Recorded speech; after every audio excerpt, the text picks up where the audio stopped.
Assalamualaikum warahmatullahi wabarakatuh. Saya Safira Nur Fadila, NIM 115 dari kelompok 10 akan menjelaskan materi tentang tabungan.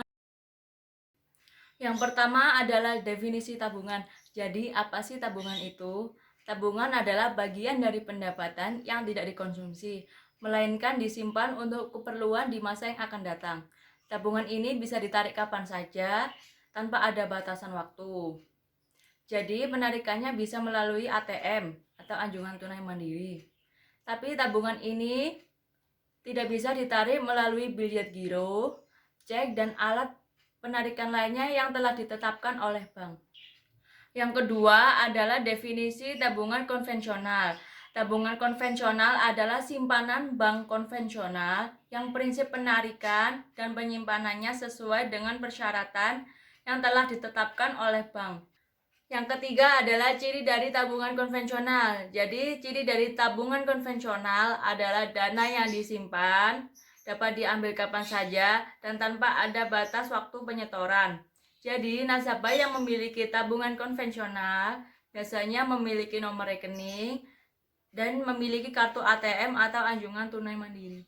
Saya Rika Cahaya Gustiana, NIM 143 akan melanjutkan presentasi tentang tabungan konvensional. Saya akan menjelaskan tentang keuntungan dan kerugian dari tabungan konvensional. Yang pertama, keuntungan tabungan konvensional, yaitu adanya keuntungan bunga dan bagi hasil. Yang kedua, adanya keamanan yang berlapis. Yang ketiga, lebih praktis dan dapat diambil sewaktu-waktu. Dan yang terakhir, dapat mengelola keuangan dengan lebih berencana. Lalu, kekurangan dari tabungan konvensional yaitu yang pertama adanya biaya administrasi, yang kedua tabungan sulit berkembang karena bunga yang diberikan oleh bank relatif kecil yaitu sekitar 1-2% saja. Dan yang terakhir yaitu adanya limit transaksi. Selanjutnya saya akan menjelaskan tentang mekanisme pembayaran tabungan konvensional.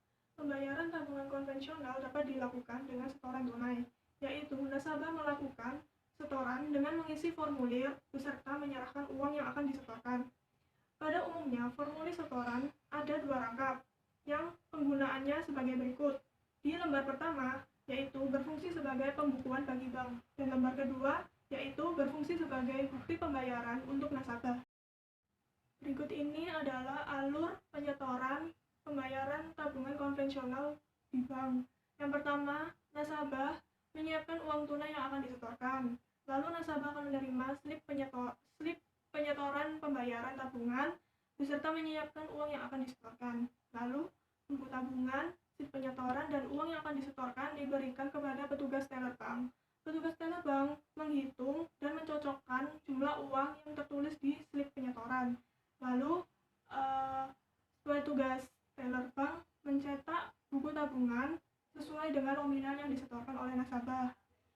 Lalu petugas teller bank menginput data pada sistem teller. Setelah diinput di sistem teller adanya validasi.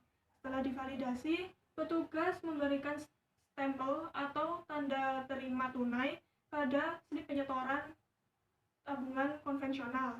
Lalu buku tabungan dikembalikan kepada nasabah dan kegiatan sistematis penyetoran tabungan konvensional selesai. Selanjutnya saya akan menjelaskan contoh soal dan pencatatan akuntansi tabungan konvensional. Di sini ada 5 transaksi yang dilakukan oleh Rehan yang sebagai nasabah tabungan konvensional. Yang A, tanggal 1 Juli 2017, Rehan membuka rekening tabungan di Bank Mandiri Semarang.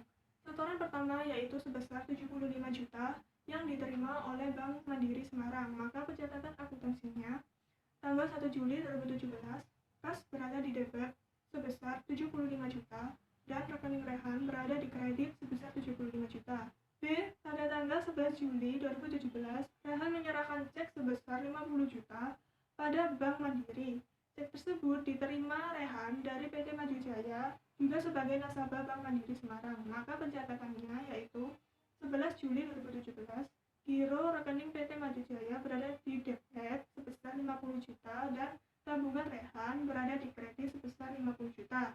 Yang C, Rehan sebagai pemegang rekening tabungan pada Bank Mandiri Semarang pada tanggal 23 Juli 2017 menyetor cek BRI sebesar 45 juta pada Bank Mandiri untuk keuntungan rekening tabungannya. Maka pencatatan akuntansinya yaitu tanggal 23 Juli 2017, giro Bank Indonesia berada di debit sebesar 45 juta dan tabungan rehan berada di kredit sebesar 45 juta. Selanjutnya yang D, tanggal 24 Juli 2017, Rehan mengambil tabungan di cabang Bandung sebesar 50 juta.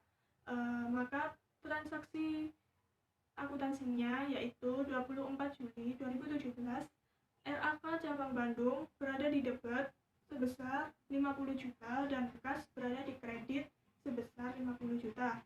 Selanjutnya yang E, tanggal 30 Juli 2017, Rehan mengambil sejumlah uang dari tabungan Bank Mandiri Semarang sebesar 10 juta untuk keperluan usahanya.